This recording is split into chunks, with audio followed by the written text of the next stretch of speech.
നമസ്കാരം. എസ് ജേണലിലേക്ക് ഒരിക്കൽ കൂടി സ്വാഗതം. എന്നും പറയാറുള്ളത് പോലെ തന്നെ നമ്മളുടെ വീഡിയോയുമായി ബന്ധപ്പെട്ടിട്ടുള്ള നിങ്ങളുടെ അഭിപ്രായ വ്യത്യാസങ്ങൾ എല്ലാം കമൻറ്റുകളായി രേഖപ്പെടുത്താൻ മറക്കരുത്. ഇനിയിപ്പോൾ നമുക്ക് കാര്യത്തിലേക്ക് വരാം.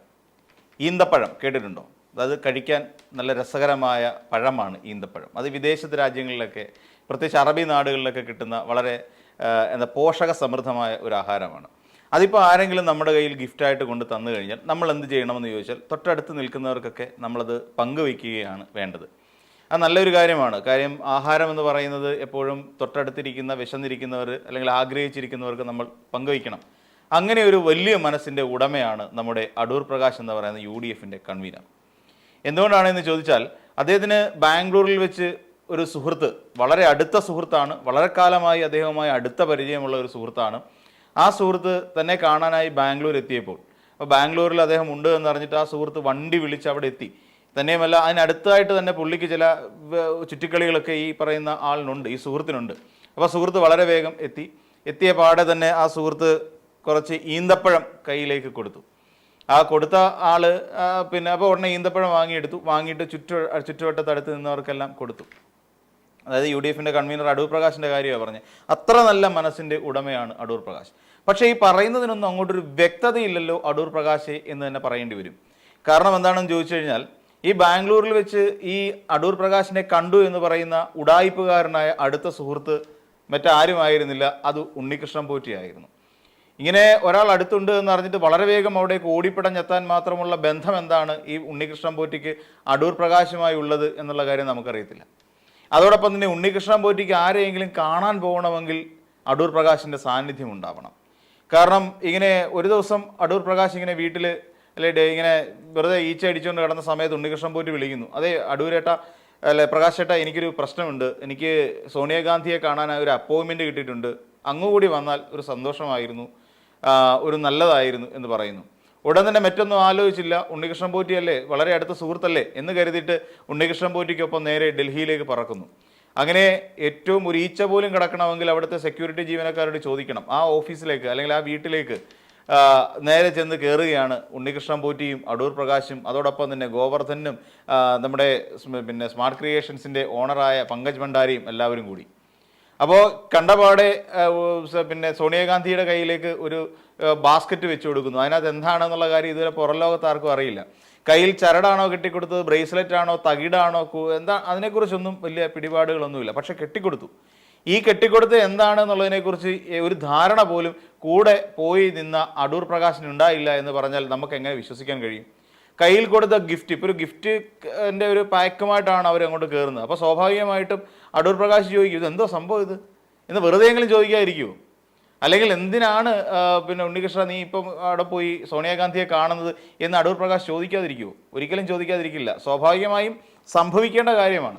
എന്തോ വലിയ ഗിഫ്റ്റൊക്കെ ഉണ്ടല്ലോ എന്ന് നമ്മൾ ചോദിക്കാറുണ്ട്. എന്നാൽ അങ്ങനെ പോലും അടൂർ പ്രകാശ് ചോദിച്ചതുമില്ല.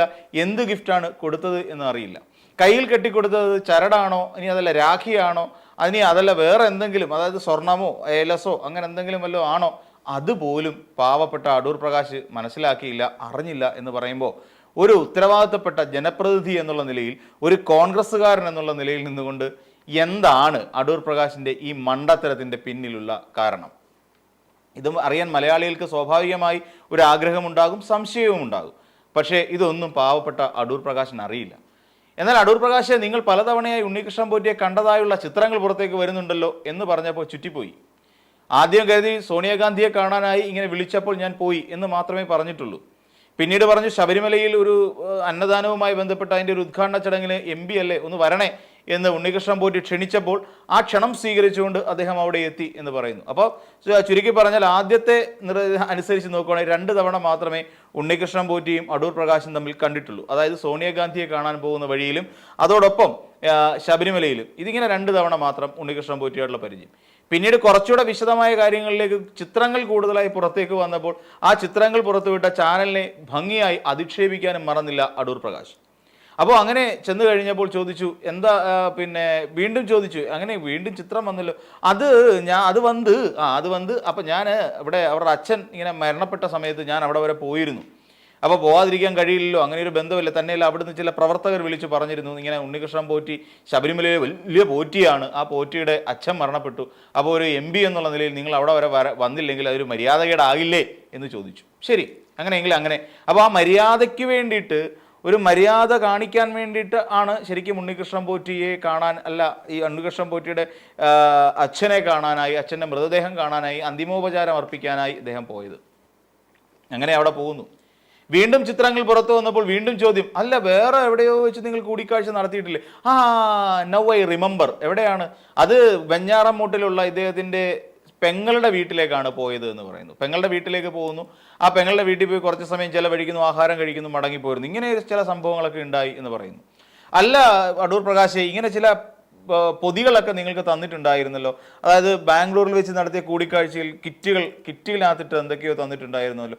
അയ്യോ അത് ഈന്തപ്പഴമായിരുന്നു, അത് വേറൊന്നുമല്ല, അത് ഈ ഡേറ്റ്സ്. കാരണം സാധാരണഗതിയിൽ ഗൾഫിൽ നിന്ന് ആൾക്കാർ വന്നു കഴിയുമ്പോൾ, വിദേശത്തൊക്കെ പോയ ആൾക്കാർ, ഗൾഫ് നാടുകളിലൊക്കെ ജോലിക്ക് പോയിട്ടുള്ള ആൾക്കാർ നാട്ടിലേക്ക് വരുമ്പം അയൽവക്കത്തുള്ളവർക്കും ചില ബന്ധുക്കൾക്കും ഒക്കെ ആയിട്ട് ഈന്തപ്പഴം ഗിഫ്റ്റ് കൊടുക്കുന്ന ഒരു ശീലമുണ്ട്. ഇനി ഉണ്ണികൃഷ്ണൻ പോറ്റി വല്ല വിദേശത്ത് ഈ ഗൾഫ് നാടുകളിലൊക്കെ പോയിട്ട് തിരിച്ചു വന്നു കഴിഞ്ഞപ്പോൾ അവിടുന്ന് കിട്ടിയ കുറേ സവിശേഷമായ ഈന്തപ്പഴം കൊണ്ടുവന്ന് കൊടുത്തതായിരിക്കാം. നമുക്ക് സംശയിക്കാമല്ലോ. കാര്യം പുള്ളിക്ക് ഒരുപാട് രാജ്യങ്ങളുമായി ബന്ധമുണ്ട്. അപ്പോൾ ഒരുപാട് സ്ഥലങ്ങളിലൊക്കെ അദ്ദേഹം ചുറ്റിക്കറങ്ങുന്നതാണ്. അവിടുത്തെ ഏറ്റവും സവിശേഷമായ ഭക്ഷണമായിരിക്കാം ഈ ഈന്തപ്പഴം, അല്ലെങ്കിൽ ഒരു ചെറിയ ഒരു ഫലമായിരിക്കാം ഈന്തപ്പഴം. അപ്പോൾ അത് കൊണ്ടുവന്ന് കൊടുത്തതാണ്. അതിപ്പോൾ കിട്ടിയ പാടെ തന്നെ ഞാൻ എൻ്റെ അടുത്ത് നിന്നവർക്കെല്ലാവർക്കും കൈമാറി കൊടുത്തിരുന്നു എന്ന് പറയുകയും ചെയ്തു. അപ്പോൾ വീണ്ടും കൂടിക്കാഴ്ചകളുടെ എണ്ണം ഇങ്ങനെ കൂടിക്കൊണ്ടിരിക്കുകയാണ്. അതായത് ആദ്യം പറഞ്ഞു ഒരു തവണ പിന്നെ ഈ ശബരിമലയിലെ അന്നദാനവുമായി ബന്ധപ്പെട്ട് കണ്ടിരുന്നു. പിന്നീട് പറയുന്നു ഞാൻ സോണിയാഗാന്ധിയെ പോയ ചിത്രങ്ങൾ പുറത്തു വന്ന് നൗ ഐ റിമെമ്പർ എന്ന് പറഞ്ഞിട്ട് സോണിയാഗാന്ധിയുടെ കാണാൻ പോയ കാര്യങ്ങളൊക്കെ പറയുന്നു. വീണ്ടും കുറച്ചുകൂടെ കഴിഞ്ഞപ്പോഴുണ്ട് പറയുന്നു ഇങ്ങനെ അച്ഛൻ മരണപ്പെട്ട സമയത്ത് ഇങ്ങനെ പോയിരുന്നു. പിന്നെ സഹോദരിയുടെ വീട്ടിൽ എന്തോ ഒരു ചടങ്ങിനായി പങ്കെടുത്തിരുന്നു. പക്ഷേ എന്ത് ചടങ്ങിനാണെന്ന് അറിയില്ല. അവിടെ രമണി പി നായർ എന്ന് പറയുന്ന KPCCയുടെ ജനറൽ സെക്രട്ടറി പറഞ്ഞു ഇങ്ങനെ ഒരു ചടങ്ങ് അവിടെ നടക്കുന്നു, വന്നേക്കണേ. ഇങ്ങനെ നമ്മുടെ പോറ്റിയുടെ സഹോദരിയുടെ വീടാ, പുള്ളിക്കാരത്തി അവിടെ അണ്ടർ സെക്രട്ടറി ലെവലിലോ മറ്റോ റിട്ടയർ ആയ ഒരു ഉദ്യോഗസ്ഥ കൂടിയാണ്, അപ്പം നിങ്ങളൊന്ന് വന്ന് കണ്ടേക്കണേ, അവിടെ ഒരു ചടങ്ങല്ലേ നടക്കുന്നത് എന്ന് പറഞ്ഞു. ഇതിനകത്ത് ചില വൈരുദ്ധ്യങ്ങളുള്ളതിനെ കുറിച്ച് ഞാൻ ഇതിന് ശേഷം പറയാം. അപ്പോൾ ഈ രമണി പി നായർ എന്ന് പറയുന്ന KPCC ജനറൽ സെക്രട്ടറി പറഞ്ഞതുകൊണ്ട് അവിടെ വരെ പോയി എന്നാണ് അദ്ദേഹം പറഞ്ഞു വെക്കുന്നത്. ഇനി മറ്റൊരു കാര്യത്തിലേക്ക് വരാം. ബാംഗ്ലൂരിൽ വെച്ചിട്ട് ഒരു 2 കിറ്റിനകത്തിട്ട് ഈന്തപ്പഴം കൊടുത്ത് അവിടെ ഉള്ളവർ കഴിച്ചു എന്ന് പറയുന്നു. പിന്നീട് ഈ ഉണ്ണികൃഷ്ണൻ പോറ്റി ഒരു പേപ്പറിനകത്തൊരു പേപ്പർ കവർ നൽകുന്നുണ്ട്. അതായത് നമുക്കൊക്കെ അറിയാം എൻവലപ്പ് എന്ന് പറയുന്ന സാധനം. ഈ എൻവലപ്പ് ഉണ്ണികൃഷ്ണൻ പോറ്റി ഇയാൾക്ക് കൊടുക്കുന്നുണ്ട്, അടൂർ പ്രകാശിന് കൊടുക്കുന്നുണ്ട്. അടൂർ പ്രകാശ് പറയുന്ന കാര്യം ഇത് എനിക്ക് ഓർമ്മ വരുന്നു, എനിക്ക് തോന്നുന്നു എന്നൊക്കെയാണ്. എന്നുവെച്ചാൽ വ്യക്തതയില്ലാത്ത കൃത്യമായ ഉത്തരങ്ങളാണ് അടൂർ പ്രകാശിന്റെ വായിൽ നിന്ന് വീഴുന്നത്. അതായത് ഈ സഹോദരിയുടെ വീട്ടിൽ ഒരു പ്രത്യേക ചടങ്ങ് നടക്കുന്നുണ്ട്, സഹോദരിയുടെ മകളുടെയോ മറ്റോ. ആ ചടങ്ങുമായി ബന്ധപ്പെട്ടിട്ടുള്ള ഇൻവിറ്റേഷനാണ് തന്നതെന്ന് അടൂർ പ്രകാശ് അവിടെ പറയുന്നുണ്ട്. ആ പോയിന്റ് നമ്മൾ നോട്ട് ചെയ്ത് വെക്കണം. ആ ചടങ്ങിന് വേണ്ടിയിട്ടുള്ള ഇൻവിറ്റേഷനാണ് എനിക്ക് നൽകിയത് അതായത് ഉണ്ണികൃഷ്ണൻ പോറ്റി ആ കവറിനകത്താക്കി നൽകിയത്. ശരി, നമുക്കത് സമ്മതിക്കാം. പിന്നെ എന്തായിരുന്നു രമണി പി നായർ എന്ന് പറയുന്ന KPCC ജനറൽ സെക്രട്ടറിയുടെ പോസ്റ്റ്? അതായത് അവരെ എന്തിനാണ് ആ ഒരു ക്യാരക്ടറിനെ ഇറക്കി കളിച്ചത് എന്തിനായിരുന്നു? അപ്പോൾ അവിടെ ഉണ്ണികൃഷ്ണൻ പോറ്റിയുടെ സഹോദരി എന്ന് പറയുന്ന ഒരാൾ സെക്രട്ടേറിയറ്റിൽ അത്യാവശ്യം നല്ല ഉദ്യോഗം വഹിച്ചുകൊണ്ടിരുന്ന ഒരു സ്ത്രീയാണെന്നും അവരുടെ വീട്ടിലൊരു ചടങ്ങ് നടക്കുന്നുണ്ടെന്നും അവിടേക്ക് ഒരു MP എന്നുള്ള നിലയിൽ താങ്കൾ വരണം എന്നുമാണ് ജനറൽ സെക്രട്ടറി ആയിരിക്കുന്ന രമണി പി നായർ അടൂർ പ്രകാശിനോട് പറയുന്നത്. അതിൻ്റെ ബലത്തിലാണ് താൻ അവിടേക്ക് പോയത് എന്ന് കൂടി പറയുന്നു. ഇവിടെയാണ് നമ്മളുടെ ആ കോൺട്രാഡിക്ഷൻ്റെ കേസ് ഞാൻ പറഞ്ഞത്. ഇങ്ങനെ ഉണ്ണികൃഷ്ണൻ പോറ്റി നേരിട്ട് സഹോദരിയുടെ വീട്ടിലെ ചടങ്ങിനെ ക്ഷണിക്കാൻ വേണ്ടിയിട്ട് ഒരു കവറിനകത്ത് ഇൻവിറ്റേഷൻ കൊടുക്കുന്നു. ഈ ചടങ്ങിന് പോകാൻ വേണ്ടിയിട്ട് രമണി പി നായർ എന്ന് പറയുന്ന KPCC ജനറൽ സെക്രട്ടറി ആയിട്ടിരിക്കുന്ന ആൾ വിളിച്ച് പറയുന്നു. അപ്പോൾ ഇതിലേതാണ് വാസ്തവം? ഇൻവിറ്റേഷൻ കിട്ടിയെന്ന് പറയുന്നതാണോ സത്യം? രമണി പി നായർ എന്ന് പറയുന്ന ആൾ വിളിച്ച് പറഞ്ഞു എന്നുള്ളതാണോ വാസ്തവം? ഇതാണ് കോൺട്രാഡിക്ടറി. അതായത് ഇതിനകത്ത് നമുക്കൊരു ചെറിയ സംശയം നീളിച്ച് നിൽക്കുന്നുണ്ട്. അങ്ങനെയാണെങ്കിൽ ഈ രണ്ടാമത്തെ വാദം, അതായത് രമണി പി നായർ വിളിച്ചിട്ടാണ് ഞാൻ അവിടെ പോയത് എന്ന് പറയുന്ന രണ്ടാമത്തെ വാദത്തിന് പ്രസക്തിയേ ഇല്ലാതെ പോകുന്നു എന്ന് നമുക്ക് പറയാം. കാര്യം ഇൻവിറ്റേഷൻ ഉണ്ണികൃഷ്ണൻ പോറ്റി കൊടുത്തിട്ടുണ്ട്. ഇനി അതല്ല, ഒന്നാമത്തെ വാദം, ഇപ്പൊ രണ്ടാമത്തെ വാദം നമ്മൾ ശരിയാണെന്ന് അംഗീകരിച്ചാൽ, അതായത് രമണി പി നായർ വിളിച്ചിട്ടാണ് അവിടെ പോയത് എന്ന് നമ്മൾ വാദിച്ചാൽ മറ്റൊരു ചോദ്യം അവിടെ അസ്ഥാനത്താകുന്നു.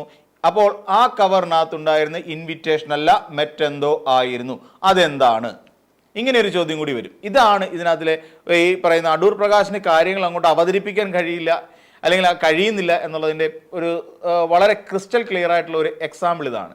ഇവിടുത്തെ ഒരു കോൺട്രാഡിക്റ്റ്, ഇതാണ് വലിയ പ്രശ്നമായിട്ട് മാറിയിരിക്കുന്നത്. അതൊരു പ്രശ്നമാണെന്നേ ഒരുപക്ഷെ അടൂർ പ്രകാശിന് അത് പ്രശ്നമായി തോന്നിയിട്ടുണ്ടാവില്ല. കാര്യം കേട്ടോണ്ടിരിക്കുന്നവരെ മരമുറിക്കാരെന്നും അവരെന്നും ഇവരെന്നും ഒക്കെ വിളിച്ചു പോയി കഴിഞ്ഞാൽ പിന്നെ മാധ്യമപ്രവർത്തകർ കുറച്ചു നേരം ഉണ്ടായിരിക്കുമല്ലോ. ആക്ഷേപിച്ചാൽ മതിയല്ലോ മാധ്യമപ്രവർത്തകരെ. കൈരളിയാണെന്നുണ്ടെങ്കിൽ വേറെ എന്തെങ്കിലും പേര് വിളിച്ചിട്ട് പറഞ്ഞു കഴിഞ്ഞാൽ ആ പ്രശ്നം തീരുമല്ലോ. കൈരളിക്കാർ ഇങ്ങനെയേ ചോദിക്കൂ, കൈരളിക്കാർ അങ്ങനെയേ പറയൂ, അല്ലേ? നിങ്ങൾ ഏത് ചാനൽ, അത് ഞങ്ങൾ റിപ്പോർട്ടർ മരമുറി ചാനൽ ഇങ്ങനെയല്ലേ പറയൂ. ഇതൊരു അങ്ങ് അടിച്ചേൽപ്പിക്കലായി മാറിക്കഴിഞ്ഞിരിക്കും. ഇന്ന ചാനൽ ഇങ്ങനെ സംസാരിക്കും, ഇന്ന ചാനൽ ഇങ്ങനെ സംസാരിക്കും. അപ്പോൾ ജയ്ഹിന്ദ് മാത്രമായിരിക്കും ഈ നാട്ടിൽ സത്യം പറഞ്ഞുകൊണ്ടിരിക്കുന്നത്. ജയ്ഹിന്ദും വീക്ഷണവും. ദൈവം സഹായിച്ച് വീക്ഷണ പത്രം ആരും വായിക്കുന്ന പോലെ ഇല്ല ഒരു കോൺഗ്രസ്സുകാർ പോലും. അത് വേറൊരു സത്യമാണ്. അപ്പോൾ ഇങ്ങനെ വരുന്ന കുറേയധികം ഫാക്ടേഴ്സ് ഇതിനകത്ത് വർക്ക് ചെയ്യുന്നുണ്ട്. അപ്പം ഈ പറയുന്ന പോലെ ബാംഗ്ലൂരിൽ വെച്ച് നടത്തിയ കൂടിക്കാഴ്ചയിൽ ഉണ്ണികൃഷ്ണൻ പോറ്റി നൽകിയത് ഈന്തപ്പഴമാണ് എന്ന് നമുക്ക് ഉറച്ച് വിശ്വസിക്കാൻ കഴിയില്ല എന്ന വസ്തുത അവിടെ നമുക്ക് വെക്കാം. പിന്നെ എന്തായിരുന്നു എന്നുള്ളൊരു ചോദ്യം അവിടെയുണ്ട്. ഇനി ഇതുമായി ബന്ധപ്പെട്ടുകൊണ്ട് കോൺഗ്രസ്സുകാർ ആരെങ്കിലും ഇത്രയേറെ കഴിഞ്ഞ ഏകദേശം ഒരു മാസത്തോളമായി അടൂർ പ്രകാശ് എന്ന് പറയുന്ന ഒരാളുടെ പേര് നിരന്തരം മാധ്യമ വാർത്തകളിലും അതോടൊപ്പം ഈ സ്വർണ്ണക്കൊള്ളയും ഉണ്ണികൃഷ്ണൻ പോറ്റിയുമായി ചേർത്ത് പിടിച്ചുകൊണ്ട് പറയുന്നുണ്ട്, നമ്മുടെ കേരളത്തിൽ ചർച്ച ചെയ്യപ്പെടുന്നുണ്ട്, പലരും ആ ചർച്ച ഏറ്റുപിടിക്കുകയും ചെയ്തിട്ടുമുണ്ട്. എന്നിട്ട് പോലും എന്തുകൊണ്ടാണ് കോൺഗ്രസ് നേതൃത്വം, വി.ഡി. സതീശൻ അടക്കമുള്ള, സണ്ണി വക്കീൽ അടക്കമുള്ള ഒരു കൂട്ടർ എന്തുകൊണ്ട് അടൂർ പ്രകാശിനോട് ചോദിക്കുന്നില്ല, അല്ല അടൂരെ ഇതിനായി പറഞ്ഞു വരുന്നതിനകത്ത് എന്തെങ്കിലും സത്യാവസ്ഥയുണ്ടോ എന്ന് ചോദിച്ചിട്ടുണ്ടോ? ഒരു പേപ്പറെങ്കിലും കൊടുത്തിട്ട് എനിക്ക് വൈകുന്നതിനകത്ത് അതിൻ്റെ ഡീറ്റെയിൽ തരണം, അല്ലെങ്കിൽ ഇന്ന് വൈകുന്നതിനകത്ത് നീ എനിക്ക് വിശദീകരണം തരണം എന്ന് പറഞ്ഞുകൊണ്ട് ഒരു പേപ്പർ കൊടുക്കാത്തത് എന്താ? എന്തുകൊണ്ട് കൊടുക്കുന്നില്ല? അപ്പോൾ അതിനകത്ത് പകരം അങ്ങനെ ഈ പറയുന്ന ഈ ഒരു ഫ്രെയിം എടുത്തു വെച്ച് നോക്കിക്കഴിഞ്ഞാൽ വളരെ കൃത്യമായി ഉണ്ണികൃഷ്ണൻ പോറ്റിയുമായി നിരവധി തവണ എന്ന് പറയേണ്ടി വരും, നിരവധി തവണ കൂടിക്കാഴ്ച നടത്തിയ അടൂർ പ്രകാശ് ഇങ്ങനെ നിലനിൽക്കുന്ന സാഹചര്യത്തിൽ എന്നാൽ ഇതൊന്നുമല്ല വാസ്തവം എന്നും മറ്റു ചിലതാണ് വാസ്തവമെന്ന് തെറ്റിദ്ധരിപ്പിക്കാൻ വേണ്ടി മാത്രമാണ് കോൺഗ്രസ് ശ്രമിച്ചുകൊണ്ടിരിക്കുന്നത്. പിന്നെ മറ്റൊന്നുമല്ല, എങ്ങനെയെങ്കിലും ശബരിമല വിഷയം CPM-ന്റെ തലയിലേക്ക് കൊട്ടിക്കുടഞ്ഞിട്ടതിന് ശേഷം ഇതുമായി ബന്ധപ്പെട്ട് നിൽക്കുന്ന എല്ലാ കോൺഗ്രസ് നേതാക്കന്മാരെയും പറ്റിയ തന്ത്രിയെ ഉൾപ്പെടെ രക്ഷിച്ചെടുക്കണം, അജയ് തറയിലിനെ രക്ഷിച്ചെടുക്കണം. അപ്പോൾ അജയ് തറയിലിനെയും തന്ത്രിയെയും ഒക്കെ രക്ഷിച്ച് നിർത്തണമെങ്കിൽ ഇവിടെ തീർച്ചയായും ഈ CPM-ന്റെ തലയിലേക്ക് ചാരി വെച്ചേ പറ്റൂ. ആ ഒരു ഉദ്ദേശമുള്ളത് കൊണ്ടാണ് അടൂർ പ്രകാശിനെ വലുതായിട്ടൊന്നും കോൺഗ്രസ്സുകാർ തള്ളിപ്പറയാത്തത്. അതല്ലേ സത്യം? അത് തന്നെയാണ് സത്യം. അല്ലാന്നുണ്ടെങ്കിൽ അടൂർ പ്രകാശ് കൃത്യമായ വായ തുറക്കണം. ചില ചോദ്യങ്ങളുണ്ടെന്നേ. ശബരിമലയിൽ വിളിച്ചു നിങ്ങൾ പോയി, അതാണ് പരിചയം, ശരി, അങ്ങനെ ഇരിക്കട്ടെ. പിന്നെ എന്തിനാണ് വീണ്ടും അടൂർ പ്രകാശ് ഈ ഉണ്ണികൃഷ്ണൻ പോറ്റിയുമായി കൂടിക്കാഴ്ച നടത്തിയത്? ബാംഗ്ലൂരിൽ വെച്ച് തന്ന ഗിഫ്റ്റ് പാക്കറ്റിനുള്ളിൽ എന്തൊക്കെയായിരുന്നു അടൂർ പ്രകാശിന് തന്നിരുന്നത്? സത്യം പറഞ്ഞാൽ മതിയാവൂ. ഈന്തപ്പഴം എന്ന് പറഞ്ഞ് ജനങ്ങളെ പൊട്ടന്മാരാക്കാൻ ശ്രമിക്കരുത്. അടൂർ പ്രകാശിന് ഈന്തപ്പഴം, നല്ല ഈന്തപ്പഴം പുറത്തുനിന്ന് കിട്ടും, അല്ലേ?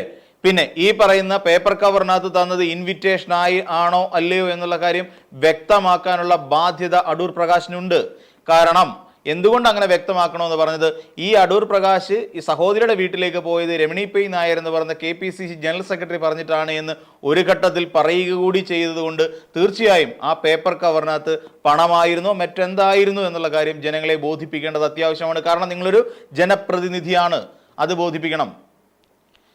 സോണിയാഗാന്ധിയുമായി കൂടിക്കാഴ്ച നടത്തുന്ന സമയത്ത് സോണിയാഗാന്ധിക്ക് ഗോവർദ്ധനൻ കൈമാറിയ ഗിഫ്റ്റ് പാക്കറ്റിനുള്ളിൽ എന്തായിരുന്നു അതും വെളിപ്പെടുത്തണം. അതും ഈ പറയുന്ന അടൂർ പ്രകാശിന് അറിയാതിരിക്കാൻ ഒരു സാധ്യതയുമില്ല. കയ്യിൽ കെട്ടിക്കൊടുത്തത് സ്വർണമായിരുന്നോ വെറും ചരട് മാത്രമായിരുന്നോ എന്നുള്ള കാര്യവും അടൂർ പ്രകാശിന് അറിയാം. അപ്പോൾ അങ്ങനെ വിളിക്കുമ്പം ഉണ്ണികൃഷ്ണൻ പോറ്റിയുടെ കൂടെ ഇറങ്ങിപ്പോകാനും മാത്രം എന്ത് ആത്മബന്ധമാണ് ഉണ്ണികൃഷ്ണൻ പോറ്റിയോട് അടൂർ പ്രകാശിനുള്ളത്? ഇക്കാര്യങ്ങൾ അടൂർ പ്രകാശ് വ്യക്തമാക്കണം. ഇങ്ങനെ തുടങ്ങി ഒരുപാട് കാര്യങ്ങളുണ്ടെന്നേ. ആരെയാണ് കള്ളം പറഞ്ഞ് പറ്റിക്കാൻ ശ്രമിക്കുന്നത് എന്നുള്ളത് കൂടി അടൂർ പ്രകാശ് വ്യക്തമാക്കണം. അതാണ് ഇവിടെ ജനങ്ങളുടെ മുന്നിലേക്ക് ഇങ്ങനെ കള്ളത്തരം പറഞ്ഞ് അത് വേറൊരു കാര്യമുണ്ട്. അടൂർ പ്രകാശിനെ സംബന്ധിച്ചിടത്തോളം കിടന്ന് ഉരുളാനല്ലാതെ കൃത്യമായ ഒരു മറുപടി ഒരു ചോദ്യത്തിനും നമ്മൾ പ്രതീക്ഷിക്കേണ്ട. ഒരു മറുപടി പോലും കിട്ടത്തില്ല. അതാണ് വേറൊരു കാര്യം. കിടന്നുരുളുക. ചിലത് ഒരു കള്ളം നമ്മൾ പറഞ്ഞ് ഫലിപ്പിക്കാൻ വേണ്ടി 10 കള്ളങ്ങൾ അല്ലെങ്കിൽ 100 കള്ളങ്ങൾ പറയുമെന്നാണ് പറയുന്നത്. അത് ഒരു കള്ളത്തെ സത്യമാക്കാൻ വേണ്ടി. ആ 10 കള്ളങ്ങളും തമ്മിൽ എന്തെങ്കിലും ബന്ധം ഉണ്ടാകണം അടൂർ പ്രകാശേ. എന്തെങ്കിലും ബന്ധമുണ്ടാകണം. ബന്ധമില്ലാത്ത കള്ളങ്ങൾ പറഞ്ഞാൽ തെറ്റിപ്പോവും, അങ്ങനെ പിടിയിലാവുകയും ചെയ്യും.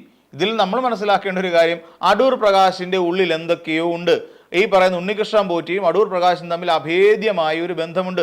വെറും ഒരു പോറ്റിയെന്നോ ഒരു MP എന്നോ ഉള്ള ബന്ധത്തിനപ്പുറത്തേക്ക് മറ്റെന്തോ ഉണ്ട്. അവർ തമ്മിൽ എന്തൊക്കെയോ ചില ഇടപാടുകൾ നടന്നിട്ടുണ്ട്. അതിൽ ചില സാമ്പത്തിക ഇടപാടുകൾ കൂടി ഉണ്ടോ എന്ന് നമ്മൾ സംശയിക്കേണ്ടിയിരിക്കുന്നു. സോണിയാഗാന്ധിയുമായി നടന്നതിനെയും നമുക്ക് അങ്ങനെ കാണേണ്ടിയിരിക്കുന്നു. സോണിയാഗാന്ധിയെ എന്തിന് കണ്ടു എന്നുള്ളൊരു ചോദ്യം നമ്മുടെ മുന്നിലുണ്ട്. അങ്ങ് ഇറ്റലിയിൽ പ്രവർത്തിക്കുന്ന സോണിയാഗാന്ധിയുടെ സഹോദരിയുടെ ഗൺപതി എന്ന് പറയുന്ന ഒരു ആർക്കിയോളജിക്കൽ സാധനങ്ങളൊക്കെ വിൽക്കുന്ന ഒരു ഷോപ്പ് ഉണ്ട്. ആ ഷോപ്പുമായി ബന്ധപ്പെട്ട് പരിശോധിക്കുമ്പോഴും ഈ സാധനങ്ങളൊക്കെ ശബരിമലയിലെ യഥാർത്ഥ സ്വർണ്ണപ്പാളികൾ ഇനിയും കടൽ കടന്ന് അവിടെ എത്തിയോ എന്ന് നമ്മൾ സംശയിക്കേണ്ടിയിരിക്കുന്നു. അതിൻ്റെ ഇടനിലക്കാരനായിട്ടാണോ ഈ അടൂർ പ്രകാശ് പ്രവർത്തിച്ചത് എന്നും സംശയിക്കേണ്ടിയിരിക്കുന്നു. അങ്ങനെ നിരവധി സംശയങ്ങൾ നമ്മുടെ മുന്നിലുണ്ടെന്നേ. ഈ സംശയങ്ങൾക്കെല്ലാം വളരെ കൃത്യവും വ്യക്തവുമായ മറുപടിയാണ് അടൂർ പ്രകാശെ ഇനി നമുക്ക് വേണ്ടത്. അപ്പോൾ മറ്റൊരു വീഡിയോയുമായി നമുക്ക് വീണ്ടും കാണാം.